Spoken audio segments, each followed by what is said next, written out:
नबी करीम सल्लल्लाहु अलैहि वसल्लम की ईरान के बारे में पेशगोई जो हर्फ ब हर्फ पूरी हो रही है।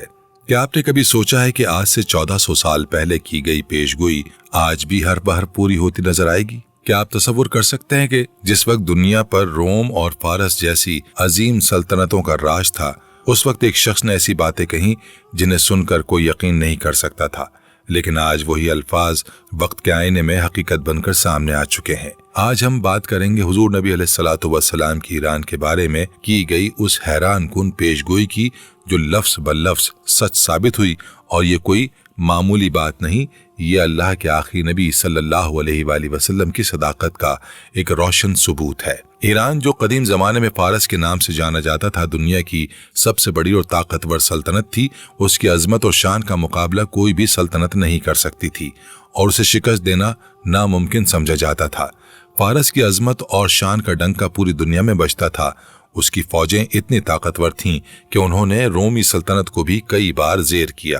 फारस के बादशाहों की दौलत और शान और शौकत की कहानियां आज भी तारीख की किताबों में मौजूद हैं। लेकिन फिर एक लम्हा आया जब नबी अलैहिस्सलातु वस्सलाम ने अपनी बसीरत से उस ताकतवर सल्तनत के ज़वाल की पेशगोई फरमाई। आप अलैहिस्सलातु वस्सलाम ने ये पेशगोई क्यों की और फिर फारस यानी मौजूदा ईरान के साथ क्या हुआ, ये सब कुछ जानने के लिए आइए इस हैरत अंगेज सफ़र पर चलते हैं जो हमें तारीख के अहम तरीन वाक़यात से रूशनास करवाएगा। ये 7वीं सदी का जिक्र है जब सुलह हुदैबिया के बाद नबी अलैहिस्सलातु वस्सलाम ने दुनिया के बड़े बड़े हुक्मरानों को इस्लाम की दावत देने के लिए खुतूत लिखे। ये खुतूत महज दावती पैगाम नहीं थे, बल्कि इंसानियत की निजात का रास्ता दिखाने वाले तारीखी दस्तावेजात थे। इन्हीं में से खत फारस के शहनशाह यानी कसरा खुसरो परवेज को भी भेजा गया। ये खत ले जाने की सादत हजरत अब्दुल्ला बिन हज़ाफा रज़ी अल्लाह ताला अन्हा को हासिल हुई। उस वक्त कसरा एक वसीअरीज़ सल्तनत का बेताज बादशाह था जिसने 38 साल तक हुकूमत की और सासानी खानदान की शान और शौकत को बुलंदियों पर पहुंचाया। वो इतना ताकतवर था कि उसने रूमी सल्तनत को भी कई बार शिकस्त दी। अगरचे बाद में उसे बाज़ंतीनी बादशाह हरकुल से शिकस्त हुई, फिर भी उसकी सल्तनत चीन की सरहदों से लेकर जज़ीरतुल अरब के मशरक़ी और जुनूबी हिस्सों तक फैली हुई थी। अरब में यमन भी तकरीबन 50 साल तक उसी के ज़ेर असर रहा। फारस की तहजीब और सकाफत को उस दौर में दुनिया की आला तरीन तहजीब समझा जाता था। उनके महल्लात, बागात, फ़नून लतीफ़ा और साइंसी तरक्की के किस्से मशहूर थे। खुसरो परवेज जिसकी बादशाहत अपने वक्त की सबसे मजबूत और ताकतवर सल्तनत थी, उसका गुरूर आसमान की बुलंदियों तक छूता था। उसके महल्लात में सोने चांदी की बेशुमार दौलत थी। उसके पास हजारों गुलाम, लौंडियां और खिदमतगार थे। खुसरो परवेज का नाम सुनकर ही दुश्मनों की टांगें कांप जाती थीं। वो खुद को दुनिया का सबसे बड़ा बादशाह समझता था और किसी को अपने बराबर तसव्वुर नहीं करता था। उसके दरबार में बड़े बड़े उलमा, शोरा और फलसफी मौजूद रहते थे। हुजूर अलैहिस्सलातु वस्सलाम ने कसरा को जो खत लिखवाया उसका मतन ये था: बिस्मिल्लाहिर्रहमानिर्रहीम, मोहम्मद रसूलुल्लाह की तरफ से कसरा सरबरा फारस के नाम। सलामती हो उस पर जिसने हिदायत की पैरवी की और जो अल्लाह और उसके रसूल पर ईमान लाया और ये गवाही दे कि अल्लाह के सिवा कोई माबूद नहीं। मैं तुम्हें अल्लाह की तरफ बुला रहा हूँ क्योंकि मैं तमाम आलम के लिए अल्लाह का रसूल हूँ, ताकि मैं जिंदा लोगों को अल्लाह से डराऊं और काफिरों पर इत्माम हुज्जत हो। इस्लाम ले आओ, सलामत रहोगे। अगर तुमने इनकार किया तो मजूसियों का गुनाह भी तुम पर होगा। नबी अलैहिस्सलातु वस्सलाम ने खुसरो परवेज को एक खत भेजा जिसमें उसे इस्लाम की दावत दी गई। ये खत आप अलैहिस्सलातु वस्सलाम की जानिब से मोहब्बत और अमन का पैगाम था। यह खत सोने और मुश्क से लिखा गया था और उस पर नबी अलैहिस्सलातु वस्सलाम की मोहर लगी हुई थी। मगर जब यह खत खुसरो परवेज तक पहुंचा तो उसने इंतहाई तौहीन आमेज रवैया अपनाया। हज़रत अब्दुल्ला बिन हज़ाफा रज़ी अल्लाह अन्हु बयान करते हैं कि जब यह खत कसरा को पढ़कर सुनाया गया तो वो गुस्से से लाल पीला हो गया। जैसे उसने खत को पढ़ा उसका गुस्सा बढ़ गया। उसने देखा कि खत में नबी अलैहिस्सलातु वस्सलाम का नाम उसके नाम से पहले लिखा गया था, जो उसकी गुरूर भरी फितरत को गवारा ना हुआ। उसने सोचा कि ये कैसी गुस्ताखी है कि एक अरब का बाशिंदा जो उसकी नज़र में एक मामूली शख्स था, उस जैसे अजीम बादशाह को खत लिख रहा है, और वो भी अपना नाम पहले लिखकर। उसने खत को अपनी आंखों के सामने फाड़ दिया और तकब्बुर से बोला, उस शख्स की ये मजाल कि वो मुझे खत लिखे, हालांकि वो तो मेरा गुलाम है। उसने खत के टुकड़े टुकड़े कर दिए और दरबार में मौजूद तमाम लोगों के सामने उसकी बेहुरमती की। फिर उसने फौरन हुक्म दिया कि अरब में जाकर नबी अलैहिस्सलातु वस्सलाम को गिरफ्तार करके उसके सामने पेश किया जाए। नाज़रीन, यही वो लम्हा था जब नबी अलैहिस्सलातु वस्सलाम ने फरमाया कि जिस तरह उसने मेरे खत को फाड़ा है उसी तरह उसकी सल्तनत भी टुकड़ों में बढ़ जाएगी। ये एक पेशन गोई थी जो बहुत जल्द हकीकत का रूप धारने वाली थी। ये अल्फाज महज गुस्से में कही गई बातें नहीं थीं, बल्कि अल्लाह की तरफ से दी गई वही के मुताबिक एक हतमी ऐलान था।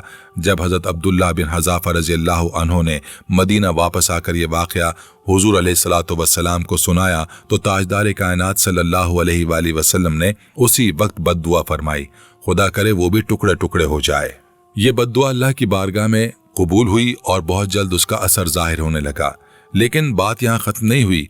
कसरा ने यमन में अपने गवर्नर बाजान को लिखा कि वो फौरन 2 मजबूत आदमी यसरब यानी मदीना भेजे ताकि मोहम्मद सल्लल्लाहु अलैहि वसल्लम को गिरफ्तार करके उसके पास लाएं। बाजान ने कार और बाविया नामी 2 पहलवान नुमा सिपाही मदीना रवाना किए। उन्हें एक खत भी दिया। उस खत में लिखा था कि अगर आप खुशी से कसरा के पास चले जाएं तो अच्छा है, वरना कसरा आपकी कौम को हलाक कर देगा और मुल्क को भी तबाह कर डालेगा। ये दोनों कासिद जब मदीना की तरफ रवाना हुए तो उन्हें पूरा यकीन था कि वो आसानी से अपना मकसद हासिल कर लेंगे। ये दोनों कासिद जब मदीना पहुंचकर दरबार नबूवत में हाजिर हुए, जब उन्होंने नबी अलैहिस्सलातु वस्सलाम को देखा तो उन पर रोब तारी हो गया और वो कांपने लगे। आप अलैहिस्सलातु वस्सलाम के चेहरे पर नूर था जो देखने वाले को मरूब कर देता था। उन्होंने खत पेश किया तो आप अलैहिस्सलातु वस्सलाम ने पहले उसे पढ़ा और फिर उन्हें इस्लाम की दावत दी। फिर आपने फरमाया, तुम अपने आका को जाकर बतला दो, मेरे रब ने आज रात कसरा को 7 घड़ी गए हलाक कर डाला है। अल्लाह ताला ने उस पर उसके बेटे को मुसल्लत कर दिया था। ये सुनकर दोनों कासिद हैरान रह गए क्योंकि ये बात उन्हें अजीब लगी। ये मंगल की रात 10 जमादुल अव्वल 7 हिजरी बमुताबिक 628 ईस्वी का वाक़या था। ये खबर नबी अलैहिस्सलातु वस्सलाम को अल्लाह की वही के जरिए मिली थी। कासिदों को जब ये बताया गया तो वो यकीन ना कर सके। उन्होंने सोचा ये कैसे मुमकिन है कि इतनी दूर बैठे हुए आपको ये खबर मिल गई। लेकिन रसूलुल्लाह सल्लल्लाहु अलैहि वसल्लम ने बड़े एतमाद से फरमाया, जाओ और जाकर अपने मालिक को बतला दो और उससे ये भी कह देना कि मेरा दीन और मेरी हुकूमत वहां तक पहुंचेगी जहां तक कसरा पहुंच चुका है, बल्कि उससे भी आगे, वहां जाकर रुकेगी जिससे आगे ऊंट और घोड़े के कदम जा ही नहीं सकते। और ये भी कह देना कि अगर तुम मुसलमान हो जाओ तो तुम्हारा मुल्क तुम्हारे पास रहेगा और तुम बदस्तूर अपनी कौम के हाकिम बने रहोगे। ये पैगाम लेकर वो दोनों वापस यमन रवाना हुए। अभी तक बाजान को कसरा के कत्ल की खबर नहीं मिली थी। जब कासिदों ने उसे ये खबर सुनाई तो वह हैरान रह गया। उन्हें यकीन न आया कि ये कैसे मुमकिन है। कुछ दिन बाद शेरोविया का खत भी पहुंच गया जिसमें उसने अपने बाप के कत्ल और अपनी बादशाहत का ऐलान किया। उस खत में ये हिदायत भी थी कि जिस शख्स ने यानी हुजूर अलैहिस्सलातु वस्सलाम के बारे में मेरे बाप ने तुम्हें लिखा था उसे ताहुक्म सानी अपने हाल पर रहने देना। लेकिन बाजान ने इस हुक्म की तामील नहीं की, बल्कि रसूलुल्लाह सल्लल्लाहु अलैहि वसल्लम की सच्चाई देखकर उसने फौरन इस्लाम कबूल कर लिया। उसने देखा कि जो पेशगोई आपने की थी वो बिल्कुल ठीक निकली। इसके साथ ही यमन के बहुत से उमरा, हुक्काम और अवाम की एक बड़ी तादाद ने भी इस्लाम कबूल कर लिया। जब यह खबर हुजूर अलैहिस्सलातु वस्सलाम को मिली तो आप बहुत खुश हुए और उन्हें ज़ुन्नूरून का लक़ब दिया। एक और हैरत अंगेज बात यह कि खतीब बगदाद ने अपनी तारीख में लिखा कि कसरा ने खत के टुकड़े हज़रत अब्दुल्लाह बिन हज़ाफ़ा रज़ियल्लाहु अन्हु को दिए थे। और फिर मई 1963 में बैरूत से ये खबर आई कि लबनान के साबिक वजीर खारजा हेनरी फिरौन के खानदानी जखीरे में वसली मकतूब नबवी जो कसरा के नाम से था दरियाफ्त हुआ है। ये एक और नाकाबिले यकीन तस्दीक थी जिसने पूरी दुनिया को हैरान कर दिया। यह खत आज भी महफूज है और इस्लाम की सदाकत की गवाही देता है। प्यारे दोस्तों, यहाँ एक लम्हा ठहर कर सोचिए कि उस वक्त किसी ने यह तस्वुर भी नहीं किया था कि फारस जैसी अजीम सल्तनत जिसकी ताकत के चर्चे दुनिया भर में थे कैसे मुट्ठी भर मुसलमानों के हाथों शिकस्त खा सकती है। फारस की फौज लाखों की तादाद में थी। उनके पास जदीद तरीन हथियार थे, जंगी हाथी थे, तजर्बाकार जर्नैल थे। दूसरी तरफ मुसलमानों की तादाद बहुत कम थी और वसाइल भी महदूद थे, लेकिन उनके पास ईमान की ताकत थी और अल्लाह की मदद थी। अब सवाल ये कि उस पेशगोई ने हकीकत का रूप कैसे धारा और वो कौन से हालात थे जिन्होंने फारस को, उस ताकतवर सल्तनत को जवाल की तरफ धकेल दिया। नाजरीन, बज़ाहिर खुसरो परवेज की सल्तनत मजबूत और नाकाबिल तस्खीर नजर आती थी, मगर उसके अंदरूनी मसाइल पहले ही सर उठा रहे थे। खुसरो परवेज की हुक्मरानी के दौरान सल्तनत के अंदर इख्तिदार की कशमकश उरूज पर थी।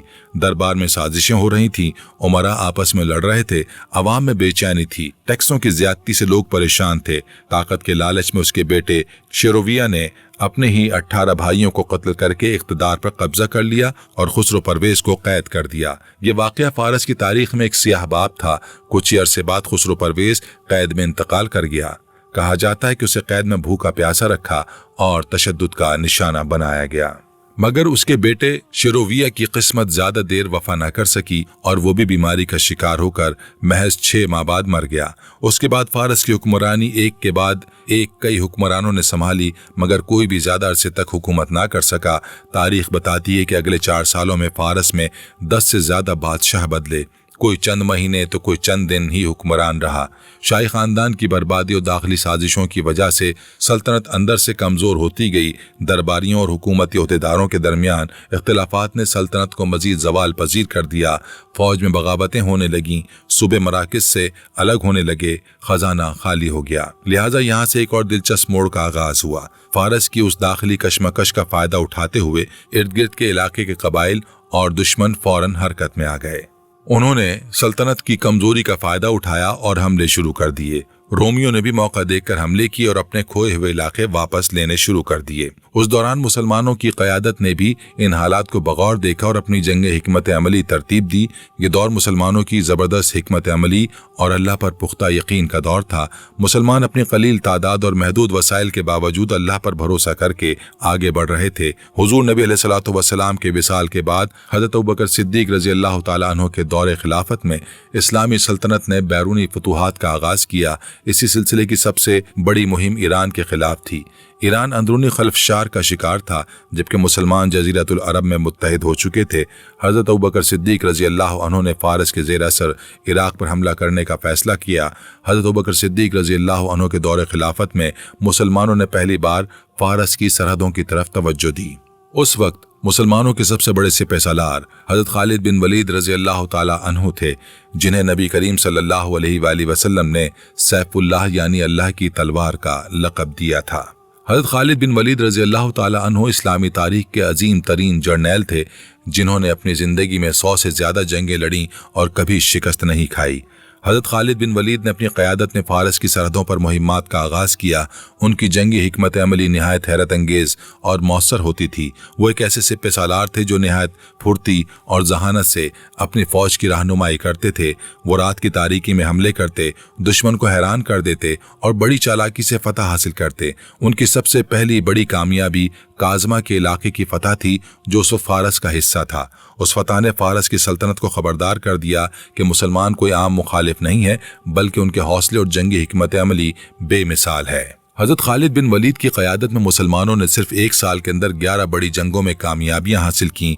जंग ज़ातुल सलासिल, जंग मज़ार, जंग वल्जा, जंग उलीस, जंग अगमेशिया, जंग अमगेशिया, जंग हेरा और दीगर कई जंगों में मुसलमानों ने शानदार फतूहात हासिल की। उन फतूहात ने फ़ारस की सल्तनतों को मजीद कमज़ोर कर दिया और उन्हें हैरत में मुब्तला कर दिया कि आखिर ये मुट्ठी भर अरब मुसलमान इतनी बड़ी सल्तनत को कैसे शिकस्त दे रहे हैं। फरात के किनारे छोटे बड़े कई शहर मुसलमानों की फतूहात की गवाही देने लगे और ये कामयाबियां न सिर्फ मुसलमानों की जंगी ताकत का मजहर थीं, बल्कि ये नबी अलैहिस्सलातु वस्सलाम की उस पेशगोई की तस्दीक भी कर रही थीं कि खुसरो परवेज की सल्तनत टुकड़ों में बढ़ जाएगी। फारस के लोग जो कभी अपनी अजीम सल्तनत के गुरूर में मुब्तला थे, अब मुसलमानों की बढ़ती हुई ताकत और फतूहात से लरजने लगे थे। फारसी जर्नैल समझ नहीं पा रहे थे कि ये क्या हो रहा है। उनके पास बड़ी फौजें थीं, बेहतर हथियार थे, मगर फिर भी वो शिकस्त खा रहे थे।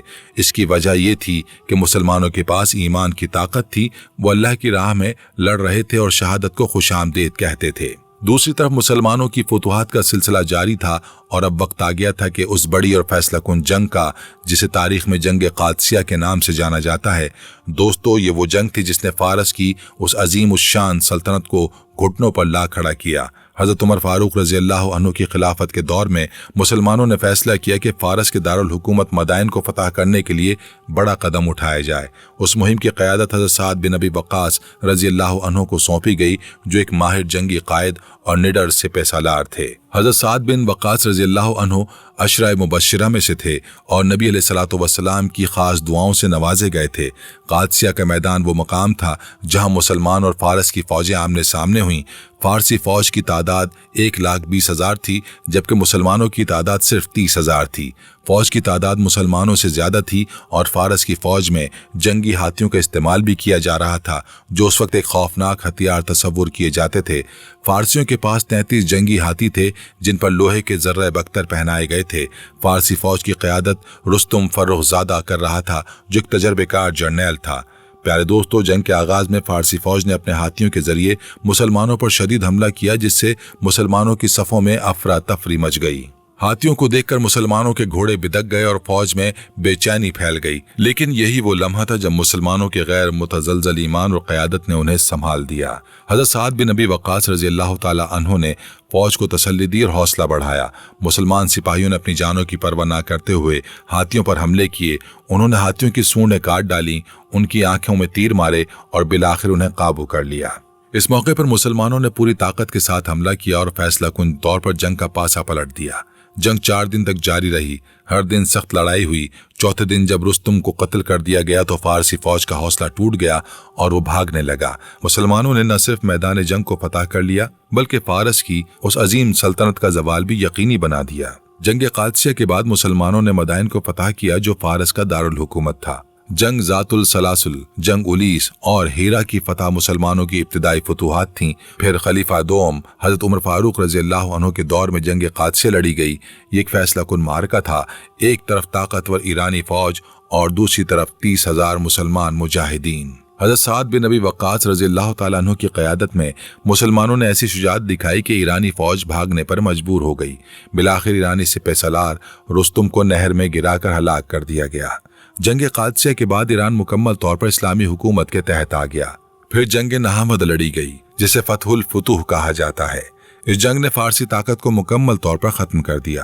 دوستو، یہی وہ لمحہ تھا جب نبی علیہ الصلوۃ والسلام کی پیشگوئی کی سچائی دنیا کے سامنے آ گئی۔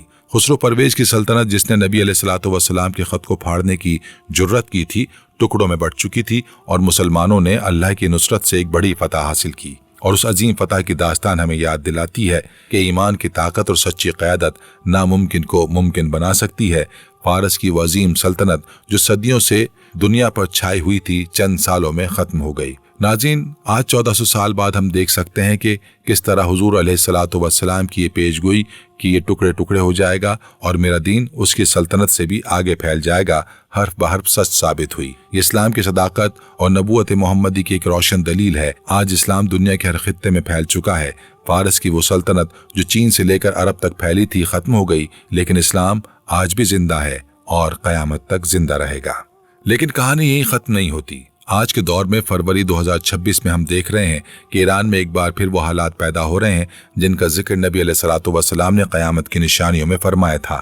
حال ہی میں آپ نے ایران میں دیکھا ہوگا کہ احتجاج کے نام پر وہاں قرآن کو نقصان پہنچایا جا رہا ہے، مساجد کو نقصان پہنچایا جا رہا ہے، انہیں آگ کی نظر کیا جا رہا ہے۔ ایک مسلمان تو کبھی ایسا نہیں کر سکتا۔ پھر یہ آخر کون لوگ ہیں؟ ان کی حقیقت کیا ہے؟ نبی علیہ الصلوۃ والسلام نے صحیح مسلم میں حضرت انس بن مالک رضی اللہ عنہ سے روایت کرتے ہوئے فرمایا کہ اصفہان کے یہودیوں میں سے 70,000 لوگ دجال کے پیروکار ہوں گے، یعنی اسے سپورٹ کرنے نکلیں گے۔ اصفہان ایران کا ایک مشہور اور تاریخی شہر ہے۔ اس کے علاوہ آپ نے یہ بھی فرمایا کہ یہ وہ یہودی ہوں گے جو بظاہر اپنے آپ کو ایرانی ظاہر کریں گے۔ آج سے تقریباً 1400 سال پہلے ہمارے نبی علیہ الصلوۃ والسلام نے یہ بتا دیا تھا کہ ایران کے بارے میں کہ ایران کے اصفہان سے 70,000 لوگ یہودی جو دجال کے ساتھ جا کر شامل ہو جائیں گے۔ اس حدیث میں بتایا جاتا ہے کہ یہ لوگ دجال کی ابتدائی یعنی شروعاتی فوج کا سب سے بڑا حصہ ہوں گے۔ یہ کتنی واضح نشانی ہے، آج آپ اپنی آنکھوں سے دیکھ سکتے ہیں۔ اب جو یہ لوگ احتجاج کر رہے ہیں، اپنے آپ کو مسلمان بتا کر مساجد نظر آتش کر رہے ہیں، قرآن کو نظر آتش کر رہے ہیں، کیا یہ وہی لوگ ہیں جو دجال کے ساتھ شامل ہوں گے؟ تو اس کا جواب یہ ہے کہ ابھی دجال آنے میں تھوڑا وقت باقی ہے۔ یہ وہ زمانہ دیکھ پائیں گے یا نہیں، لیکن ہاں ان کی نسلیں ضرور ہوں گی جو دجال کے ساتھ شامل ہو جائیں گی۔ ابھی یہ سمجھو ایک ماحول بنایا جا رہا ہے۔ دجال کے آنے میں ابھی وقت باقی ہے، اس سے پہلے اس کے آنے کی تیاریاں کی جا رہی ہیں۔ ایک اور حدیث میں آتا ہے کہ رسول اللہ صلی اللہ علیہ وآلہ وسلم نے صحابہ سے فرمایا، لوگ نجات کے دن کے بارے میں پوچھتے ہیں۔ صحابہ نے پوچھا، یا رسول اللہ وہ دن کون سا ہوگا؟ तो आपने फरमाया, जब आखिरी वक्त का बड़ा मुनाफिक यानी दज्जाल जबल हबशी की चोटी पर चढ़ेगा और अपने साथियों से मदीने की तरफ इशारा करके कहेगा, क्या तुम ये सफेद महल देख रहे हो? यही अहमद की मस्जिद है। फिर वो मदीना के करीब आएगा तो वो सिर्फ इसलिए रुकेगा ताकि एक तलवार लिए फरिश्ते को वहां छोड़ सके। उसके बाद वो अलजर्फ नामी बंजर जमीन पर डेरा डालेगा। अहादीस की रोशनी में है कि जब दज्जाल का ज़हूर होगा तो मदीना के पास मौजूद एक पहाड़ की चोटी पर कयाम करेगा जिसे जबल हबशी कहा जाता है। आज भी ये पहाड़ मदीना मुनव्वरा में मौजूद है। हैरत की बात यह कि इसी पहाड़ पर सऊदी हुकूमत ने एक सफ़ेद महल बनवाया है जिसे किंगडम पैलेस कहा जाता है। कहा जाता है कि यह महल दज्जाल के लिए ही बनाया गया है, क्योंकि जब वो मदीना पर हमला करने आएगा तो यहीं ठहरेगा। जब उस महल की तामीर शुरू हुई थी तो कई मजहबी रहनुमा और बड़े अफसर उसके खिलाफ हो गए थे। उन्होंने मुतालबे किया था कि या तो इस महल की तामीर रोक दी जाए या फिर इसे किसी और जगह बनाया जाए, लेकिन उनकी बात नहीं मानी गई और ये महल बनकर तैयार हो गया। अजीब बात यह है कि इसकी तामीर की कोई तारीख और पूरी मालूमात कभी सामने नहीं आ सकी। ये महल बनने के बाद से ही वीरान पड़ा है। सिर्फ एक ही रास्ता इसकी तरफ जाता है जो बंद है। कोई भी आम आदमी इस महल में दाखिल नहीं हो सकता। इस महल में एक हेलीपैड है और अगर ऊपर से देखा जाए तो ये मुसल्लसी शक्ल का है जिसमें अजीबोगरीब दज्जाली निशानात नजर आते हैं। ये रात के अंधेरे में भी दिन की तरह रोशन दिखाई देता है और इसमें हर जदीद सहूलत मौजूद है। अब सवाल यह है कि जब इसमें कोई आबाद नहीं है, कोई वजीर या हुकूमत का बड़ा आदमी नहीं रहता, कोई मीटिंग या तकरीब भी यहाँ नहीं होती, तो फिर इसे क्यों बनवाया गया? इलावा अजी इसराइल में बड़े पैमाने पर गरकत के दरख्त लगाए जा रहे हैं। वहां की जमीन पर हजारों नहीं बल्कि लाखों की तादाद में ये दरख्त उगाए जा रहे हैं और ये काम कोई मामूली किसान नहीं बल्कि बड़ी बड़ी तंजीमें और इदारे कर रहे हैं। अब सवाल यह है कि आखिर यहूदी इस दरख्त को इतनी अहमियत क्यों देते हैं? हदीस नबवी सल्लल्लाहु अलैहि वसल्लम के मुताबिक आखिरी ज़माने में जब मुसलमानों और यहूदियों के दरमियान एक बड़ी जंग होगी तो उस वक्त यहूदी अलग अलग जगहों पर छुपेंगे। वो पत्थरों के पीछे छुपेंगे, दूसरे दरख्तों के साए में पनाह लेंगे, लेकिन कायनात की सब चीज़ें उनका राज खोल देंगी। हदीस के अल्फाज हैं कि वो दरख्त और पत्थर पुकार उठेंगे कि ऐ मुसलमान, ऐ अल्लाह के बंदे, मेरे पीछे एक यहूदी छुपा है, आओ इसे पकड़ लो। लेकिन उस वक्त एक दरख्त होगा जो खामोश रहेगा और वो दरख्त यही गरकत का दरख्त है। यानी गौर कीजिए कि दुनिया के तमाम दरख्त और पत्थर यूं बोल उठेंगे मगर गरकत नहीं बोलेगा, क्योंकि हदीस में इसे यहूदियों का दरख्त कहा गया है। आज इस्राएली वजीर आजम नेतन्याहू ने मशवरा दिया है कि हर यहूदी के घर के बाहर गरकत का दरख्त लगाया जाए, लेकिन लिहाजा नेतन्याहू के इस बयान के बाद इसराइली हुकूमत ने गरकत के दरख्त लगाने के लिए बाकायदा मंसूबे शुरू किए हैं। यहाँ तक कि जो लोग अपने घरों के बाहर गरकत लगाते हैं उन्हें हुकूमत इनाम देती है और उसका मकसद सिर्फ सब्जा बढ़ाना या माहौल की हिफाजत नहीं बताया जाता, बल्कि असल मकसद ये जताना है कि दरख्त उन्हें आने वाले वक्त की तबाही से बचाएगा। यानी वो तबाही जिसका जिक्र मुसलमानों की अहादीस में किया गया है। यानी वो आने वाले वक्त के लिए खुद को तैयार कर रहे हैं और अपने घरों को गरकत के दरख्तों से ढक रहे हैं। दज्जाल के आने से पहले दुनिया के अलग अलग हिस्सों में जंगें होंगी। उसका ज़हूर मशरिक की तरफ से होगा।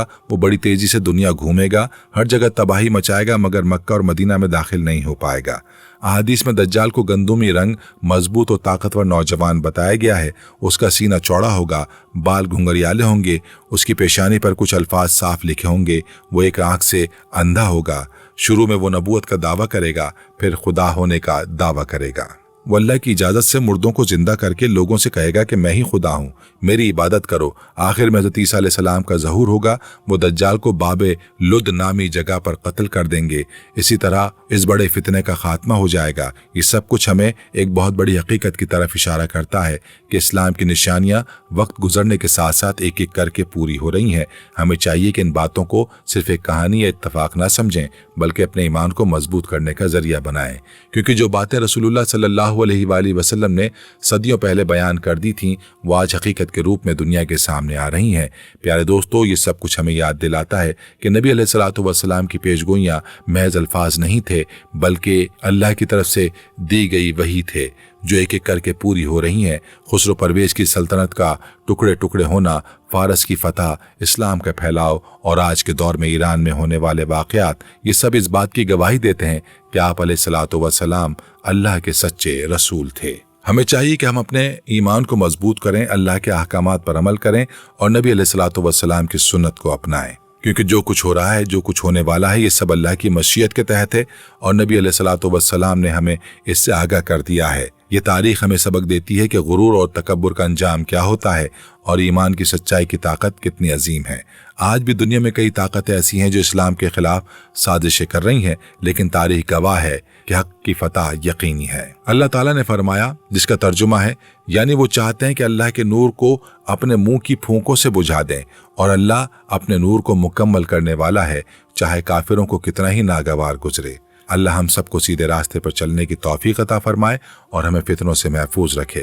اللہ تعالیٰ ہمیں حضرت امام مہدی علیہ السلام کے لشکر میں شامل ہونے کی توفیق عطا فرمائے اور ہمیں حضرت عیسیٰ علیہ السلام کا زمانہ دیکھنے کی سعادت نصیب فرمائے۔ آمین یا رب العالمین۔